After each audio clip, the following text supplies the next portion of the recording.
Most people build their budget in the wrong order. They start by setting spending limits before they actually understand their spending habits. And when our budget is based on guesses, it's almost impossible to stick to.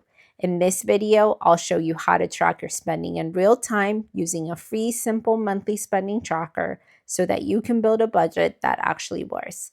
This video is part of my Budgeting Made Simple series, so let's dive right into it and show you how to track your spending in real time. Before you get started, the first thing you're going to do is set the categories. So for the sake of time, I've gone ahead and added some sample categories. So if I was to add another one like gym membership, and these are going to be your general buckets where all of your transactions are going to fit under. So we have some of our basic fixed expenses like your rent, electricity, water. You have your variable expenses like groceries, restaurant, entertainment.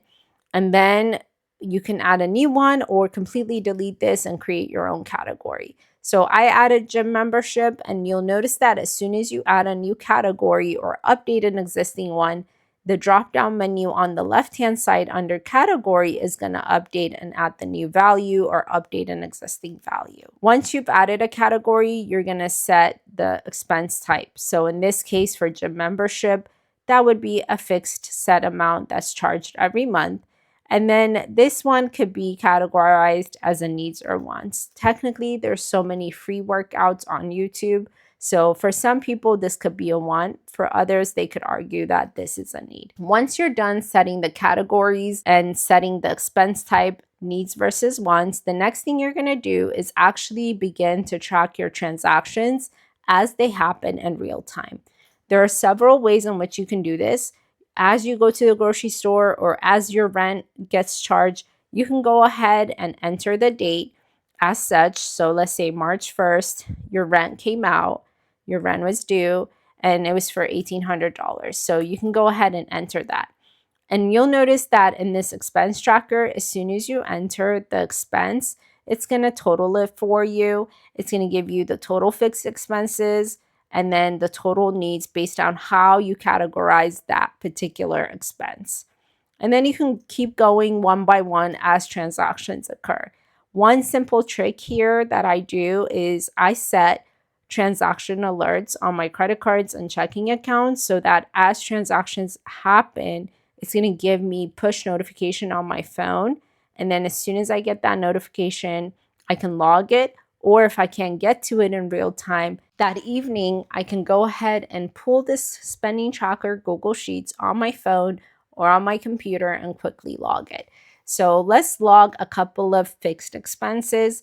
And for some of the fixed expenses, since they're only one transaction that occur per month, what I like to do is I just copy the name of it and then I paste it here under category and I select the cell, right click it, paste special, and I just make sure to save values only. And then it's going to auto select it for me in the category. And let's imagine that all of these come out within the first couple of months. So I'm just going to, for the sake of time, drag and drop the date values here and then go ahead and enter values for these. So let's imagine electricity was 75, water was 45, insurance was 120, car insurance was 85, debt payment was 150, and then childcare was 920. You can, for example, look at your credit card transaction history too, if you don't want to do it on a daily basis. On a weekly basis or every 3 days, you can pick a day like every Friday, every Sunday. You can pull your transaction report from your credit card or checking account. And for the sake of time, I did a sample credit card report for you. And then you can copy all of the dates for the transactions. So let's say we're starting on the 4th, and then copy all the dates, and then right click, paste special, values only for all of the dates. And then we're going to copy all of the description. I use that to track either the vendor information or any relevant information that I want to keep track of. So we're going to paste special, values only for all of the description. And then I'm going to do the same thing for all of the amounts. So drag all of it, copy it, And then I'm going to go ahead, right click and paste all the amounts here. Pretty easy. Then I go through the exercise of categorizing all these expenses. So Netflix would be subscription, Whole Foods is groceries. So one easy trick with drop downs too is you can obviously look down and find the value. But if you already know what value you're looking for, like subscriptions, for example, you can start typing it in and it's going to come up for you. So for Best Buy, let's say that was miscellaneous, I can start typing it in, and this makes recording super fast. Gym membership is just gym membership, Lyft is transportation. So you can keep going through this process and entering all of the categories. So once you've done that, you can also go ahead and in the notes column, add any notes that you care to track. It's just there for additional information, but it's not necessary. Once you've tracked a couple of expenses, you'll notice at the top that the totals are starting to populate as you enter more transactions. And based on the way you categorize the expense type and the needs versus wants, it's going to give you the total breakdown. The next thing to do is throughout the month, or definitely at the end of the month, you're going to go through and review all of your category expense summary totals.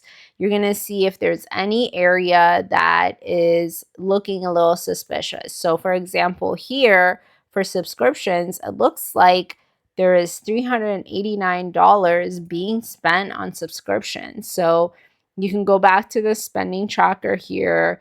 You can click this button here to the filter down to just subscriptions to see what you've been spending so much money on for subscriptions. So it looks like at the Apple store, you spend $350 and you realize, oh, that's actually not subscription. That was, miscellaneous laptop purchase that I did. So you can fix that. So if you made any errors, you can quickly fix that. What kind of laptop is that cheap, right? So maybe you bought a headset. That's what it was.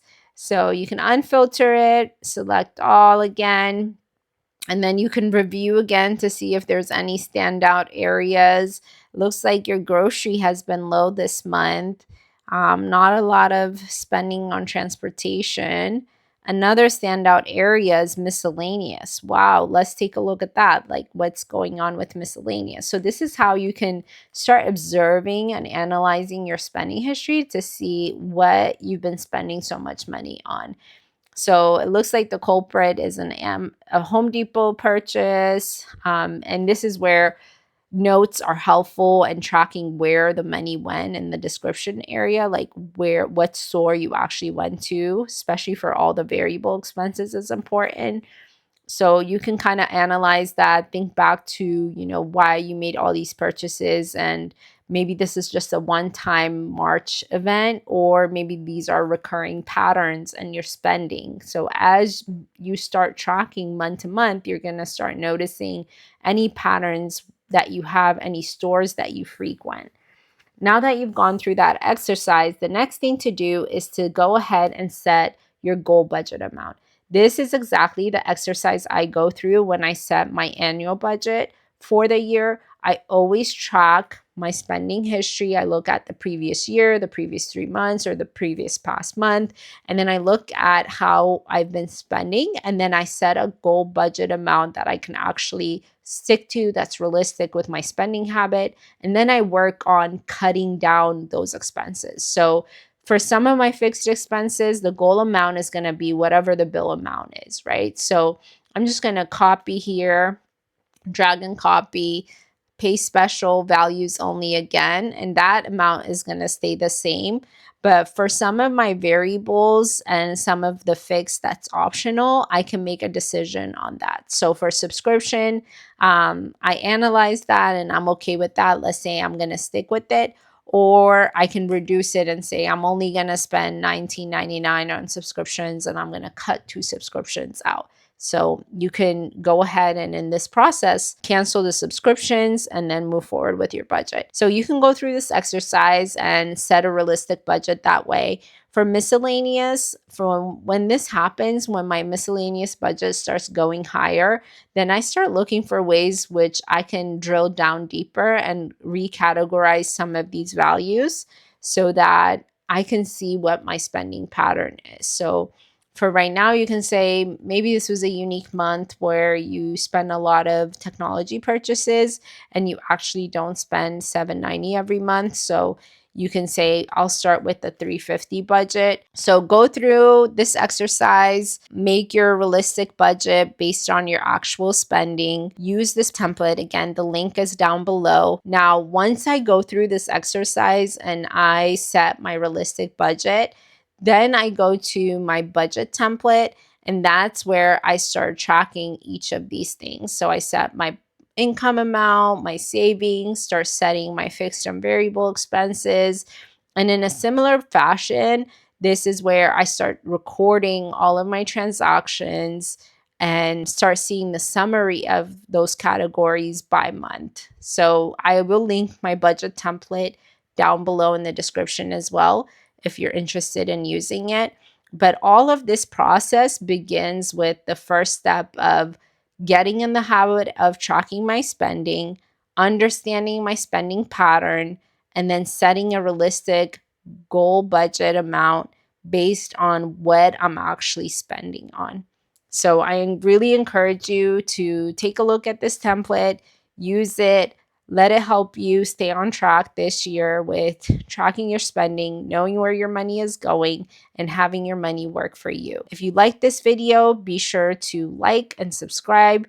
And let me know in the comments if you're interested in more videos like this. And if you would like to know how I approach my saving goals and the way I go about saving for short-term goals, be sure to check out this video where I break down the 5 sinking fund system that I use.